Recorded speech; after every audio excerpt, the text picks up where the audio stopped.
ठीक है, तुम रोज एक मोती लेकर आना, मैं तुमसे रोज खरीदूंगा क्योंकि ये मोती बहुत कीमती है। वैसे मैं तुम्हें इस नायाब मोती के 10,000 रुपये दे सकता हूँ, लोगे? अरे 10,000 रुपये इतने थोड़े, ये इतना नायाब मोती है, कुछ पैसा बढ़ाओ। अच्छा ठीक है, 15,000, इससे 1 रुपया ज़्यादा नहीं दूंगा। ठीक है, लो ये मोती और मुझे पैसे अदा करो। ऐसे में वो मोती खरीद लेता है, उसको 15,000 रुपये दे देता है। वो मोती बेचता है और पैसे लेकर खुशी खुशी। अब मीठा रास्ते में ये सोचता है कि मैं जल्दी जल्दी जाकर घर में बैठ जाता हूँ ताकि वो परी आए और मुझे दोबारा मोती। और मीठा ऐसा ही करता है, घर के बाहर बैठ जाता है और फिर रोज वो परी आती है और वो उसको एक मोती देकर चली जाती है। मीठा रोज वो मोती बेचता है और पैसे इकट्ठे करता है। इस तरह मीठा एक अच्छा सा घर ले लेता है और एक गाड़ी भी ले लेता है। वो काफ़ी अमीर हो चुका होता है। फिर एक दिन मीठा जब अपनी कार में जा रहा होता है, पुराने वक्तों की बात है, एक गांव में एक मीठा नामी शख्स रहता था जिसकी माँ बहुत बीमार थी। वो बहुत गरीब था, उसको ऐसा काम करने में शौक था जिसमें मेहनत कम हो। वो अपने लकड़ी काटने वाले काम से बहुत तंग आया हुआ था। वो दरिया के किनारे लकड़ियाँ काटता और शहर जाकर बेच देता। इसीलिए वो अपनी माँ के लिए दवाइयाँ भी बहुत मुश्किल से लाता था। एक दिन वो दरिया के किनारे लकड़ियाँ काट ही रहा था कि उसको एक ख्याल सूझा। यार कब तक मैं ये लकड़ियाँ काटता रहूँगा, ये काम मेरे लिए नहीं है। कभी कभी तो मुझे ऐसी फीलिंग आती है कि मेरे पास एक बड़ी सी गाड़ी हो, बड़ा सा घर हो, महल हो। इसके लिए मुझे कोई और रास्ता तलाश करना होगा। क्या मैं सारी जिंदगी यही लकड़ियाँ काटता रहूँगा और मेरी फिटनेस भी खराब हो जाएगी, लड़कियाँ मुझ पर आशिक होना भी छोड़ देंगी। अभी तो मैं खैर ये जाकर लकड़ियाँ बेच कर आता हूँ, इसके बाद इसका कोई हल तलाश करता हूँ। वो लकड़ियाँ काट कर शहर बेचने जाता है। अरे यार, तू मुझे इन लकड़ियों के अच्छे पैसे दिया कर, मैं इतनी मेहनत से ये लकड़ियाँ काटता हूँ, तू मुझे सिर्फ 500 रुपये ही देता अरे है। मीठे शुक्र कर, मैं तुझे इसके 500 रुपये दे देता हूँ, वरना तेरी लकड़ियाँ तो सही से कटी हुई भी नहीं होती। मुझे बेचने में दिक्कत होती है, तुम्हारी लकड़ियाँ बिल्कुल भी सही से कटी हुई नहीं होती। हाँ बेटा, अब तू ये कह दे कि मुझे लकड़ियाँ काटनी ही नहीं आती। अभी तक तुमने देखा ही नहीं मैं किस तरह से लकड़ियाँ काटता हूँ। बस तेरी सारी फनकारी लकड़ियों को देख के नजर आ ही रही है।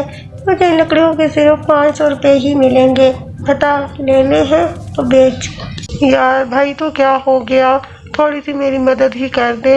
मैं तो ये लकड़ियाँ बड़ी मजबूरी में काटता हूँ, वरना ये काम मेरे लिए बिल्कुल भी नहीं है। मुझे नहीं चाहिए तुम्हारा ये 500 रुपया। जाओ, ये चालाकियाँ किसी और को दिखाना, तुझे इस काम के 500 रुपये ही मिलेंगे। ऐसे बहुत से मेरे पास रोज आते हैं, अगर 500 चाहिए तो लो और निकलो। अब मीठा 500 रुपये लेकर घर आ जाता है। जब मीठा घर आया तो उसकी माँ ने कहा, मीठे बेटा, मेरी दवाइयाँ ख़त्म हो गई हैं, जाकर मुझे ये दवाइयाँ ही ला दो। ये सुनकर मीठा कहता है, देख अम्मा, तुझे तो पता है कि मैं सिर्फ 500 रुपये ही कमाता हूँ और ऐसे में तू मुझसे अपनी दवाइयों की डिमांड करती है। देख, तू गंदी गंदी चीज़ें मत खाया कर और गर्म पानी पिया कर, इससे तेरा मैदा साफ रहेगा। और मुझे प्लीज़ तंग ना किया कर, मैं तेरी दवाइयाँ रोज़ रोज़ कहाँ से लाऊं? वाह बेटा, बड़ा हक अदा कर रहा है। तुझे तो पता ही नहीं है माँ का हक अदा करना क्या है। बेटा, तुझे पता होना चाहिए, माँ के कदमों के तले जन्नत ऐसे ही नहीं।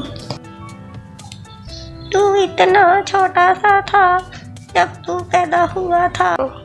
अरे माँ थोड़ा सा बड़ा कर ले, इतना तो छोटा कुत्ते का बच्चा होता है। तू कोई कुत्ते से कम तो नहीं है। अरे अम्मा, बस भी किया कर, मेरी हालत इंसल्ट ना किया कर और मुझे ये ना दवाइयों के लिए तंग ना किया कर, चुप करके बैठा कर। माँ, फिर भी तुम्हें दुआ ही दूंगी। जा बच्चा, खुश रह। मीठा माँ की इज्जत बिल्कुल नहीं करता था। मीठे को माँ की नसीहत का कोई असर न हुआ क्योंकि उसको माँ की अहमियत का अंदाज़ा ही नहीं था। अब मीठा जंगल में लकड़ियाँ काटने के लिए गया। लकड़ियाँ काट ही रहा था कि उसने कहा, आज अम्मा को दवाइयाँ ला ही देता हूँ, वरना ये मुझे तंग ही करती रहेगी। मीठे ने जैसे ही ये बात की, पानी से एक जल परी नमूदार हुई। मैं तुम्हारी सारी बातें सुन रही थी। तुमने जो कुछ कहा मैंने सब सुन लिया है और इसीलिए मैं तुम्हारी मदद करना चाहती हूँ। परी की बात सुनने के बाद मीठे ने कहा, अरे परी, मैं तो अपनी माँ से बहुत ज़्यादा प्यार करता हूँ।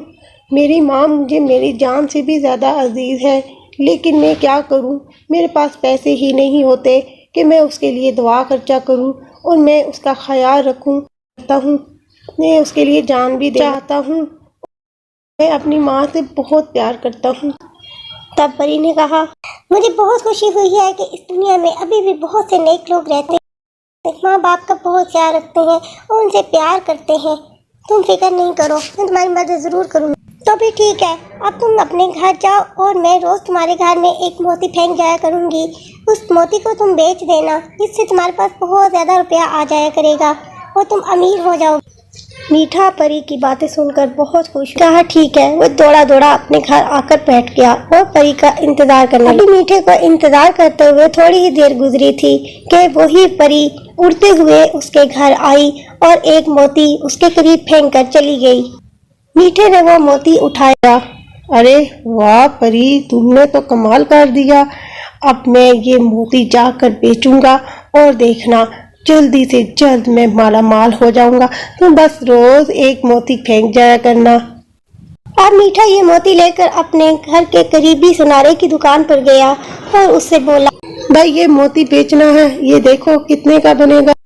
अरे ये मोती तो बहुत महंगा लग रहा है। क्यों रहे हो? ये तुमने कहाँ से लिया? जहाँ से भी लिया है, तुम बस ये देखो कि ये कितने का है और बताओ मैं खरीदना भी है या नहीं। अरे अरे, खरीदूंगा खरीदूंगा, ये तो बहुत कीमती।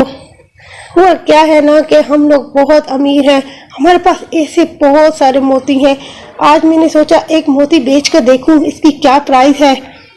अगर तुम मुझे इसकी अच्छी कीमत दोगे तो मैं रोज एक मोती बेचने आऊंगा। हाँ हाँ ठीक है, तुम रोज एक मोती लेकर आना, मैं तुमसे रोज खरीदूंगा क्योंकि ये मोती बहुत कीमती है। वैसे मैं तुम्हें इस नायाब मोती के 10,000 रुपए दे सकता हूँ, लोगे?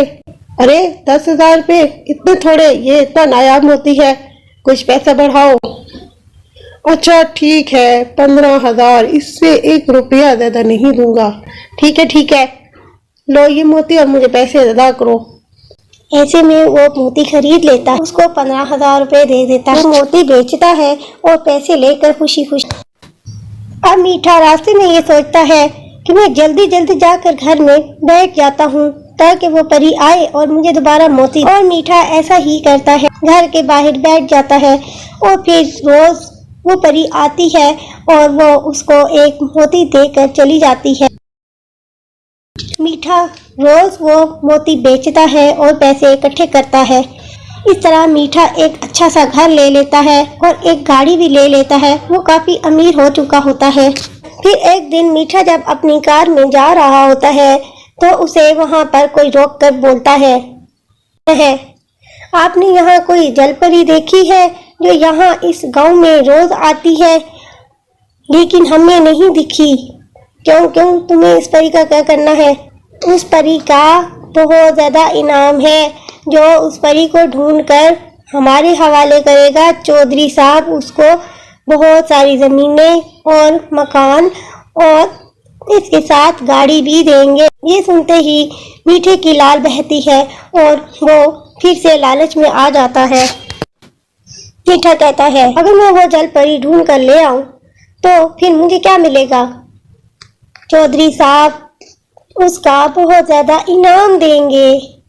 अच्छा तो ठीक है, जाओ अपने चौधरी साहब से जाके कह दो कि मैं कल परी को पकड़ कर ले आऊंगा और मेरे नाम वो जमीन में जायदाद करने का इंतजाम। वैसे भी ये काम मेरे लिए कोई बड़ा काम नहीं है, मैं तो पैसों के लिए कुछ भी कर सकता हूँ। फिर अगले दिन मीठा एक पिंजरे में बंद हो गया और जलपरी का इंतजार करने लगा। परी मीठे को मोती देने के लिए आई तो उसने क्या देखा कि मीठा पिंजरे में बंद है। परी ने पूछा, ये क्या? मीठा बोला, अरे जलपरी बाजी, कोई मुझे यहाँ पिंजरे में बंद कर गया है, आप प्लीज मुझे यहाँ पिंजरे से आज़ाद करें। जैसे ही परी मीठे को निकालने के लिए उस पिंजरे में गई, दूसरी तरफ से मीठा बाहर निकल गया। जलपरी बोली, अरे मीठे, ये तुम क्या कर रहे हो? मैं तो तुम्हारी मदद कर रही थी, तुम मुझे ही बंद कर दिया। I am really sorry. वो एक्चुअली क्या है ना, आप मुझे एक छोटा सा नन्हा सा मोती देती हो जिसे मेरा क्या बनता है। आपको बंद करने से मुझे एक बहुत बड़ा इनाम मिलने वाला है, इसलिए मैंने आपका सौदा कर दिया है। मीठे की बात सुनकर परी के जहन में एक तरकीब आई। वो फौरन बोली, अरे मीठे सुनो, मैं तुम्हें इससे भी बड़ा इनाम दूंगी। तुम्हें मैं सोना चांदी हीरे, सोना चांदी जमीनों के साथ साथ तुम्हारे घर को हीरों से भर दूंगी, इसलिए तुम मुझे आज़ाद कर दो।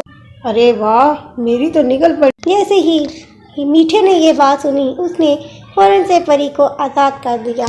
फिर मीठा बोला, अरे देख लो, अब मैं तुमसे ज़्यादा मालदार हो जाऊंगा। ये परी मुझे इतना कुछ देगी कि मैं तुम्हारे चौधरी जैसे 10 चौधरी खरीद लूंगा।